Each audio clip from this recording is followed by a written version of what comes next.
When 12-year-old Xavier Musk decided to bring home a soaking wet homeless boy he'd befriended at the library, no one expected it would change the Musk family forever. What started as a simple act of kindness on a rainy Tuesday afternoon would uncover a truth so shocking that even the world's richest man would be left speechless. Because the boy Xavier rescued from the streets wasn't just any homeless kid. He was someone who would turn Elon Musk's carefully controlled world upside down. Rain pounded against the tall windows of the Musk mansion. Mrs. Winters checked her watch again.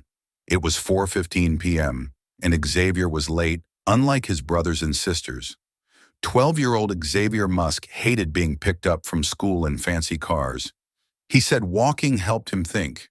"Should I call Mr. Musk?" asked Thomas, one of the security guards. Miss Winters shook her head. "Give him 10 more minutes. You know how Xavier likes to stop and look at bugs and plants." Just then, the front door security panel beeped on the monitor. They could see Xavier's wet face looking up at the camera. But he wasn't alone, Mrs. Winters. "I'm home, and I brought a friend for dinner." Xavier's voice crackled through the speaker. Mrs. Winters pressed the button to unlock the door. "A friend? He didn't tell us he was bringing someone home." The massive front door swung open, and Xavier burst in, dripping water everywhere. Behind him stood a boy who looked about 13. He had dark hair plastered to his head from the rain. His jeans were soaked, and through the holes in his sneakers, Mrs. Winters could see his wet socks. He carried a backpack that looked stuffed full, and his thin jacket did nothing to keep him dry. "Mrs. Winters, this is Finn. He's going to have dinner with us tonight," Xavier announced, shaking his wet hair like a dog. Mrs. Winters tried to keep her face friendly, but inside she was panicking. Mr. Musk hadn't mentioned any dinner guests, and this boy clearly wasn't from Xavier's private school. His clothes were worn, and he had that look in his eyes that Mrs. Winters recognized from her time working at a youth shelter before taking the job with the Musk family. "Hello, Finn," she said kindly. "Let's get you boys dried off first." Finn didn't step farther into the house. "I can wait outside if it's a problem," he said quietly. "Xavier just said I could maybe get something to eat." "Nonsense." Xavier grabbed Finn's arm and pulled him inside. "Dad won't mind. He's always saying we should help people." Mrs. Winters gave Thomas a look, and he nodded, moving toward his security office. He would quietly alert the other staff. "Follow me, boys. Let's get you some dry clothes, Finn. You look about the same size as Xavier's older brother. I'm sure we can find something that fits." As they walked through the enormous entry hall, Mrs. Winters noticed Finn staring at everything. With wide eyes, the ceiling soared 3 stories above them. A massive staircase curved up to the second floor. Through open doors, they could see rooms filled with beautiful furniture, huge TVs, and cutting-edge technology. "Your house is like a museum," Finn whispered to Xavier. Xavier laughed. "Wait till you see my room. I've got a slide that goes from my bedroom down to the game room." While the boys talked, Mrs. Winters sent a quick text to Mr. Musk's personal assistant. "Xavier brought home unknown boy, appears homeless. Please advise." She led the boys to a large bathroom with heated floors and fluffy towels stacked on shelves. "Xavier, show Finn where everything is. I'll bring some dry clothes in the hallway." Mrs. Winters found Thomas waiting for her. "I've got eyes on them through the security system," he said quietly. "The boy doesn't appear dangerous, but I've alerted the rest of the team." "Thank you, Thomas. Any word from Mr. Musk?" His assistant says he's in an important meeting about the Mars project. Can't be disturbed for another hour at least. Mrs. Winters sighed. "Well, I can't just throw the poor boy back into the rain. Let's get him some food." At least she collected dry clothes and brought them to the bathroom door. Knocking. "Softly, I'll leave these here for you. Finn, come down to the kitchen when you're ready." 20 minutes later, the boys appeared in the kitchen. Finn wore jeans and a sweatshirt that were slightly too big but clean and dry. His wet clothes and shoes were bundled in his arms, and he still clutched his backpack. "You can put those in the dryer," Mrs. Winters said, pointing to his wet clothes. "I'm okay," Finn said, holding them tighter. "These are good enough." Mrs. Winters recognized the look of someone who didn't want to part with their only possessions, even temporarily. "As you wish. Are you hungry?" Finn nodded, his eyes fixed on the plate of sandwiches Chef Marco had quickly prepared. "There was also fruit chips and cookies. Go ahead," Xavier said, grabbing a sandwich for himself.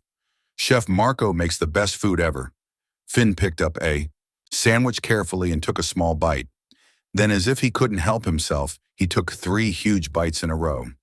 "When did you last eat, Finn?" Mrs. Winters asked gently. Finn swallowed and wiped his mouth with the back of his hand. "Yesterday, the library where I go was closed today for some special event." Mrs. Winters and Chef Marco exchanged glances. "How did you two meet?" Chef Marco asked, sliding more food toward Finn at the library. Xavier said through a mouthful of chips. "Finn knows everything about rockets, even more than me. And I'm the son of the rocket guy," he laughed. Finn smiled slightly. "I just read a lot. The library lets me stay all day." Just then, Mrs. Winters's phone buzzed. It was a text from Mr. Musk himself. Not his assistant, tell Xavier. "I'll be home in 20 minutes. Don't let his friend leave." Mrs. Winters nearly dropped her phone. "Mr. Musk never left meetings early, especially ones about Mars boys," she said, trying to keep her voice casual. "Mr. Musk will be home soon. He's looking forward to meeting you." Finn nearly choked on his sandwich.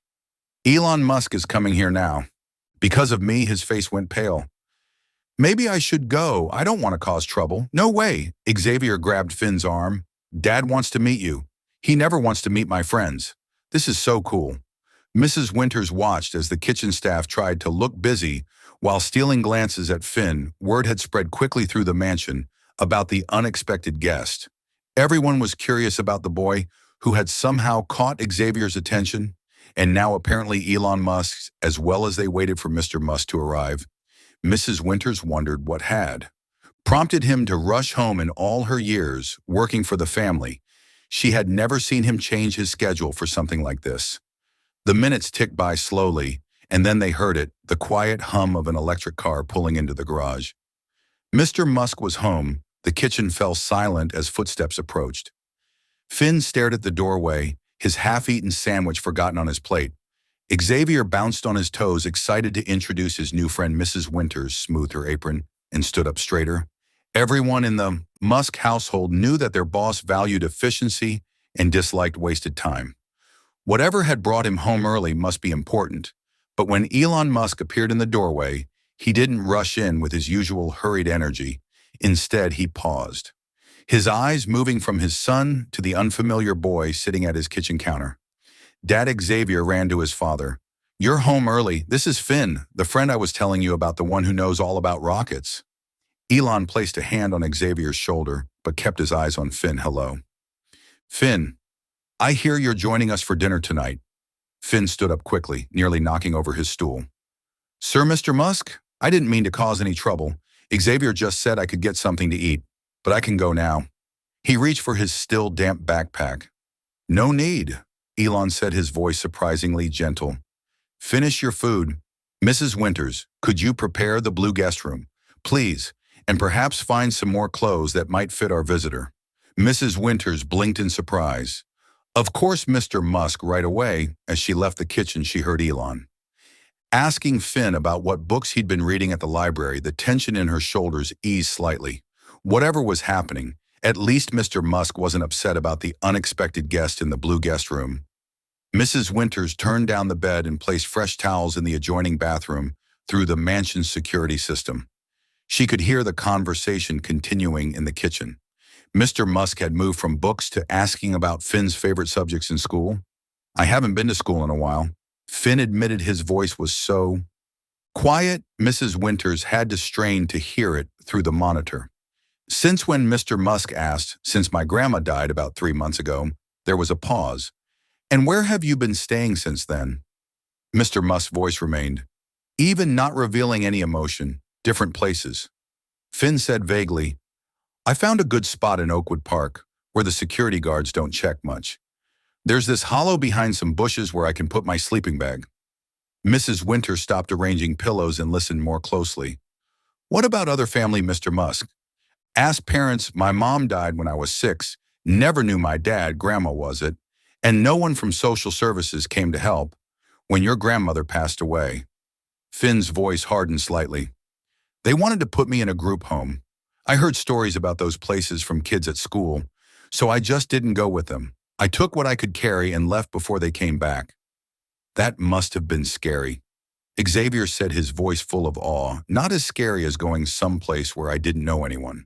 Finn replied, besides, I'm doing. Okay, the library opens at 9 so I can stay there all day.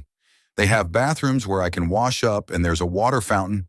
Sometimes the e-librarian and Miss Peterson brings extra food and forgets it at my table. How did you and Xavier meet Mr. Musk? Asked Mrs. Winters, could hear the smile in Xavier's voice as he answered. I go to the library sometimes after school before the driver picks me up. Finn was reading this really old book about spacecraft design, and I asked him about it. He knows way more than the kids at my school, even more than my science teacher. It's just because I have a lot of time to read, Finn said quickly. The library has books on everything. Mrs. Winters finished preparing the room and headed back downstairs. As she approached the kitchen, she heard Mr. Musk asking more questions. So you've been eating? I still had some money from selling my grandma's TV. Finn explained, I buy stuff that doesn't need cooking, and he hesitated. Xavier's been bringing me food for how long, Mr. Musk asked, turning to his son. Xavier looked down at his feet. About 2 weeks, just sandwiches and stuff from my lunch. He tells Chef Marco, I'm really hungry, so he packs extra. Chef Marco, who was quietly cleaning up nearby, raised his eyebrows but said nothing today. It was raining so hard. Xavier continued and the library was closed. I found Finn sitting under the bus shelter. He was soaking wet and shivering. I couldn't just leave him there. Mrs. Winters entered the kitchen in time to see Mr. Musk nod. Thoughtfully, he didn't look angry about his son's secret food deliveries. If anything, he looked proud. The blue room is ready, Mr. Musk. She said, thank you, Mrs. Winters. He turned to Finn. We have plenty of room here. You're welcome to stay the night. Finn's eyes widened. That's really nice, but I don't need charity. It's not charity, Mr. Musk said simply. It's a safe place to sleep. You can leave tomorrow if you want, but it's still raining, and based on what Xavier tells me, you're good company. Finn looked like he was about to argue, but then a huge yawn escaped him. When did you last sleep in a real bed, Finn? Mrs. Winters asked gently. Finn shrugged at my grandma's, I guess, before they came to. Take everything away after she died, then it's settled. Mr. Musk said one night, no strings attached. He stood up from the kitchen stool. I need to make a few calls. Xavier, why don't you show Finn around and perhaps find him some books from your collection that he hasn't read yet? Xavier jumped up excitedly. Come on, Finn. Wait till you see my room. I've got all the Mars Colony design books, and Dad even gave me some of the real SpaceX plans. The boys left the kitchen. Mrs. Winters noticed Finn still clutching his backpack. She wondered what few treasures. It contained all he had left in the world. Mr. Musk remained in the kitchen watching the boys leave when they were out of earshot. He turned to Mrs. Winters. Has he eaten enough? He looks undernourished. Chef Marco prepared plenty, she assured him, but he didn't want to seem greedy. I think he only took small portions until we insisted. Mr. Musk nodded. Have dinner ready at 700, and Mrs. Winters, thank you for not turning him away. Of course not, Sir. Mrs. Winters said, surprised by the comment. He's just a child, yes, Mr. Musk said, a strange expression crossing his face. Just a child who's been fending for himself on the streets while sleeping in a bush. He pulled out his phone and walked toward his office. Already dialing as he left, Mrs. Winters heard him say to someone on the phone, I need a full background check. Name is Finn. No last name yet. Approximately 13 years old. Grandmother died 3 months ago. Mother deceased when he was 6. Father unknown. Mrs. Winters turned to Chef Marco, who had heard everything, to cook his favorite foods. She said quietly, whatever Xavier tells. You Finn likes, and plenty of it. Chef Marco nodded already. Planning on it, that boy's too thin upstairs. They could hear Xavier's excited voice showing Finn around for the first time in 3 months. Finn would sleep in a real bed tonight. What would tomorrow bring? Mrs. Winters wondered. With Elon Musk involved, one could never predict at exactly 7 o'clock. Mrs. Winters rang the small silver bell that called the family to dinner.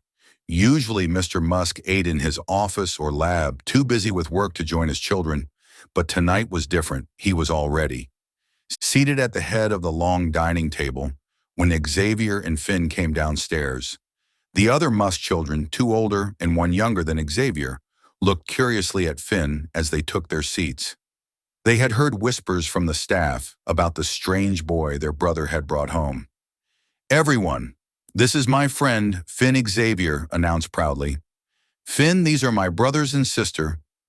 Finn nodded shyly, clearly uncomfortable with all the attention. Mrs. Winters noticed that his hair was neatly combed now, and Xavier had lent him a clean t-shirt with a rocket on it. "Sit here," Finn, Elon said, pointing to the empty chair beside him, the place usually reserved for important guests. Finn sat down carefully, looking at the array of silverware with confusion. There were 3 forks, 2 spoons, and 2 knives at each place. Setting just work from the outside. Elon said quietly to him, "Thought to, or do whatever's comfortable. No one here cares about fancy table manners," as Chef Marco served the first-course tomato soup with tiny grilled cheese sandwiches on the side. Elon's phone rang. He glanced at it, then did something Mrs. Winters had never seen before.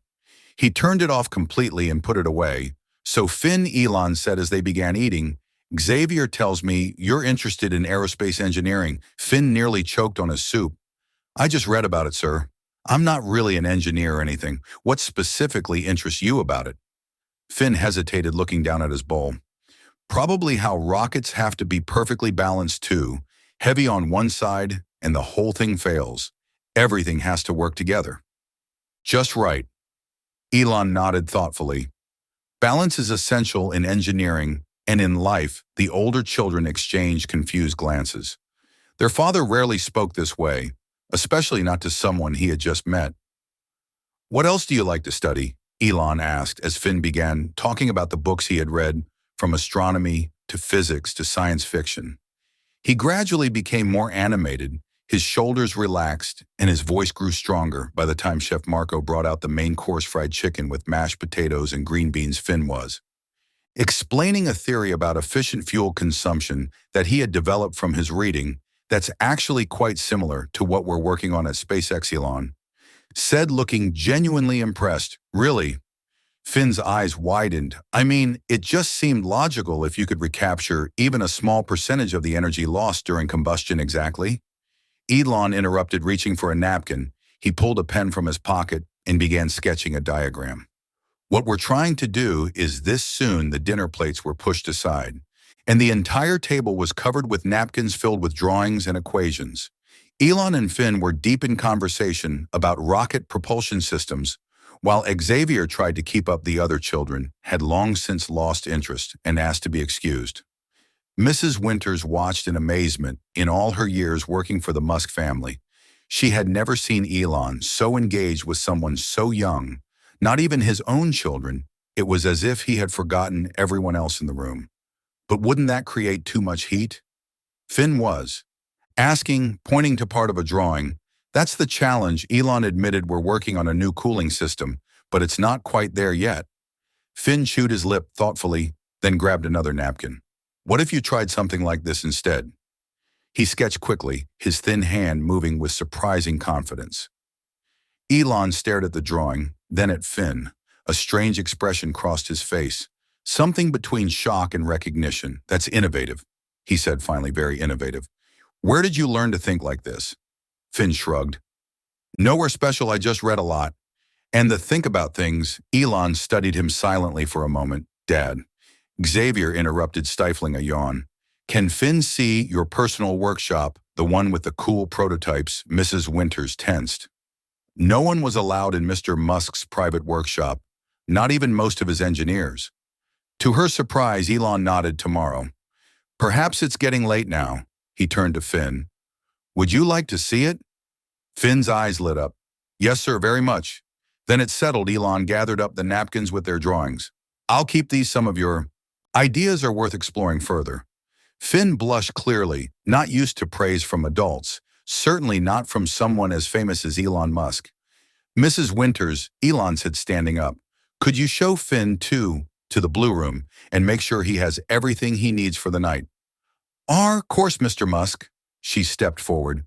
"This way, Finn. Can I come too?" Xavier asked eagerly. "No, it's time for your homework," Elon said firmly. "You can see Finn in the morning." Xavier groaned, but knew better than to argue. "Good night, Finn." Sleep well tomorrow. I'll show you the rest of the house. Finn followed Mrs. Winters upstairs, clutching his backpack, as always when they reached the blue guest room. His eyes widened at the king-sized bed, the large TV on the wall, and the view of the garden from the window. The bathroom is through there, Mrs. Winters explained, pointing to a door. You'll find new toothbrushes, toothpaste, and everything else you might need. There are clean pajamas in the drawer if you need anything. During the night, just press this button. She showed him a small intercom panel by the bed. Thank you, Finn said quietly. Everyone's being really nice. I'm not used to it. Mrs. Winters felt her heart twist. You deserve kindness, Finn. Everyone does. He shrugged, looking uncomfortable with the sentiment. Good night, then she said, moving toward the door. Sleep well. As she closed the door behind her, she nearly bumped into Elon, who was standing in the hallway. Is he settled? He asked. Yes, Mr. Musk, everything is taken care of. Elon nodded, staring at the closed door. Good, that's good. He seemed lost in thought, sir. Mrs. Winters said hesitantly. May I ask what are your plans for him? Elon turned to her with an expression she couldn't quite read. Plans? Will he be staying longer than tonight? For a moment Elon didn't answer. Then he said softly, I think he might be Mrs. Winters. I think he might be staying for quite a while. Without explaining further, he turned and walked back toward his office, leaving Mrs. Winters standing in the hallway, wondering what tomorrow would bring for the strange boy who had so quickly captured the attention of one of the world's most powerful men. Finn couldn't sleep. The bed was too soft, too comfortable. After months of lying on the hard ground, with just a thin sleeping bag, the plush mattress felt like it was swallowing him. The silence was strange too. No rustling leaves, no distant traffic, no night animals scurrying nearby. He got up and walked to the window. The Musk estate stretched out before him, lit by small pathway lights. In the distance, he could see a tall security fence. Beyond that was the real world. His world, where tomorrow he would have to return. Finn sighed as nice. As everyone had been, especially Xavier and his famous father, he didn't belong here. Places like this weren't for kids who slept in parks and washed in public bathrooms. His stomach growled, even though he'd eaten more at dinner than he had in weeks. Chef Marco had kept offering seconds and thirds until Finn couldn't eat another bite now, though his body wanted more, as if trying to make up for all the meals he'd missed quietly. Finn opened his bedroom door and peeked into the hallway. It was empty and dimly lit. He remembered seeing a kitchen on this floor. When Xavier gave him the tour, maybe he could find a snack without waking anyone. He crept down the hallway, his bare feet silent on the thick carpet. As he neared the kitchen, he saw light spilling from a partly open door across the hall. Voices drifted out, one of them Elon Musk's. Finn froze. He should go back to his room, but then he heard his own name. Background check on Finn. Elon was saying, I need to know everything. School records, medical history, family connections. Finn's heart sank. He knew it was too good to be true. They were going to find out about him running away from social services and send him to a group home. He was about to turn back when the door swung open fully and Elon Musk stood there, phone in hand. Finn, Elon said, not sounding surprised to see him. Can't sleep. Finn shook his head, embarrassed at being caught. Eavesdropping. The bed is too soft. He admitted to his surprise. Elon laughed. I understand. When I first came to America from South Africa, I couldn't sleep on the mattresses here either. Too much comfort can be uncomfortable when you're not used to it. He stepped back from the doorway. I was just about to make some hot chocolate. Would you like some? Finn nodded, relieved that Elon didn't seem angry. He followed him into what looked like a small office with a kitchenette in the corner. Books and papers were scattered everywhere. Complicated-looking models of rockets and cars sat on shelves. This is my thinking room, Elon explained, filling 2 mugs with milk and putting them in a microwave. Sometimes I need to get away from all the technology and just work. With pen and paper, Finn glanced at the desk where papers were covered with handwritten equations and diagrams. Is that for the cooling system we talked about at dinner? He asked. Elon looked surprised. Yes, actually, you have a good eye. The microwave beeped and Elon took out the mug, stirring chocolate powder into each. He handed one to Finn and gestured to a comfortable chair. So Finn, he said, sitting down across from him, I couldn't help overhearing you're running from social services. Finn nearly choked on his hot chocolate. You're not going to call them. Are you? Elon studied him for a long moment. Not tonight at least. But we need to talk about it. Running away isn't a long-term solution, group. Homes are terrible, Finn said, his voice rising. My friend Tyler got sent to one after his mom went to jail. He said the bigger kids stole everything, and the staff didn't care. He ran away 3 times before. Before what? Before he just disappeared. Finn stared into his mug. No one even looked for him. That's what happens to kids like us, we just vanish. Elon was quiet for a moment. That won't happen to you. He finally said, how do you know? Finn challenged, forgetting for a moment who he was talking to because I won't let it. Elon's voice was firm. There are better options than living in a park. Finn, like what? Foster care. Those can be even worse than group homes, not all of them. Elon said some are good, and there are other possibilities. Finn wanted to argue more, but stopped himself. There was no point. Adults always thought they knew best, even when they had no idea what it was really like. Elon seemed to sense his thoughts. I grew up in PTOR, South Africa. He said suddenly, my parents divorced when I was young. I lived with my father for a while. He paused. It wasn't always easy. Finn looked up, surprised by the personal turn in the conversation. I wasn't homeless, Elon continued, but I know what it's like to feel alone, to feel like no one understands. You did things get better? Finn asked quietly. Yes and no. I left South Africa when I was 17. Came to Canada first. Then the United States. Elon smiled slightly. I've built rockets and electric cars and tunnels and brain interfaces. But sometimes I think the hardest thing I ever did was just survive being a kid who didn't quite fit in. Finn didn't know what to say. It was strange to think of Elon Musk, the richest man in the world, the guy who is planning to colonize Mars, as ever having been a vulnerable kid. Why are you being so nice to me? Finn finally asked. You don't even know me. Elon looked at him for a long moment before answering. Sometimes we get second chances in life that we don't deserve. His voice was soft, almost as if he was talking to himself, and when those chances come along, we have to take them.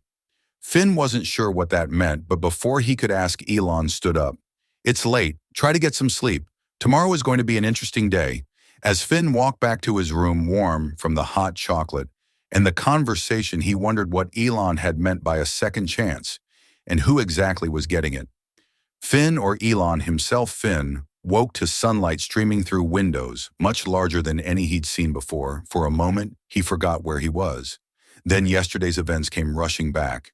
Xavier bringing him home dinner with Elon Musk, the late-night hot chocolate. A soft knock sounded at the door. Finn, are you awake? It was Xavier. His voice excited. Dad says to come down for breakfast. When you're ready, I'll be right there. Finn called back. He got out of bed and noticed clean clothes laid out on a chair. New jeans, a t-shirt, socks, and even new sneakers, all looking like they would fit perfectly. Mrs. Winters must have arranged this. He thought. He dressed quickly, feeling strange in clothes that weren't worn thin or too big. Before leaving the room, he carefully repacked his backpack. No matter what happened today, he needed to be ready to leave at a moment's notice. Downstairs, the kitchen was busy. Chef Marco was making pancakes, while Mrs. Winters arranged fruit on a platter. Xavier was already seated at the counter, swinging his legs and playing a game on a tablet. Morning, Finn. Xavier grinned. Dad's actually eating breakfast with us today. He never does that. As if. On cue, on walked in phone. In hand, he was dressed casually in jeans and a dark t-shirt. Good morning, he said to Finn. Sleep well? Yes, sir. Thank you. Finn climbed onto a stool, trying not to stare at the mountain of food being prepared. Just Elon is fine, he replied, setting his phone down. We don't stand on ceremony here. Chef Marco placed a stack of pancakes in front of Finn. Eat up, he said with a wink. Growing boys need fuel. Finn didn't need to be told twice. He poured syrup over the pancakes and dug in, while Xavier chatted about all the things he wanted to show Finn today. And then we can go to the garage and see the prototypes, and maybe even actually Elon. Interrupted. I thought I might show Finn around myself today. Xavier's fork froze halfway to his mouth. But you're always working. Not today. Elon said, I've cleared my schedule now. It was Mrs. Winters who looked shocked. She exchanged glances with Chef Marco, who raised his eyebrows. You never take days off, Xavier said, sounding both confused and a little jealous. Occasionally I do, Elon replied. Then he turned to Finn. Unless you'd prefer to hang out with Xavier. No. I mean, Finn stumbled over his words. That would be cool if you're sure you have time. Elon's phone rang, and everyone tensed, but instead of answering it, he silenced it and put it in his pocket. I have time, he said simply, as if to contradict him. A woman in a sharp suit appeared in the doorway, looking stressed. Mr. Musk, you have the Mars project meeting in 15 minutes. The team is waiting for your video call. Lisa Elon said calmly to his assistant, please inform them I won't be attending. In fact, clear all my meetings for today. Lisa's mouth fell open. But sir, the NASA representatives reschedule. Elon took a bite of his. Pancake family matter. Lisa looked at Finn clearly, trying to figure out how this unknown boy qualified as a family matter, but she knew better than to argue. Yes, sir, I'll take care of it. She turned and left, already tapping on her tablet. Dad, are you sick? Xavier asked, only half joking. I feel fine, Elon replied. Just thought I'd take a day to show Finn around. He's interested in engineering, and we have some interesting projects going on. Finn couldn't believe what he was hearing. Elon Musk was taking a whole day off work for him. It didn't. Makes sense after breakfast. Elon LED Finn and Xavier, who insisted on coming along to a building behind the main house. He pressed his thumb to a scanner, and a heavy door unlocked. This is my personal workshop, he explained as they entered. Only a few people have access. Finn's eyes widened as they stepped inside.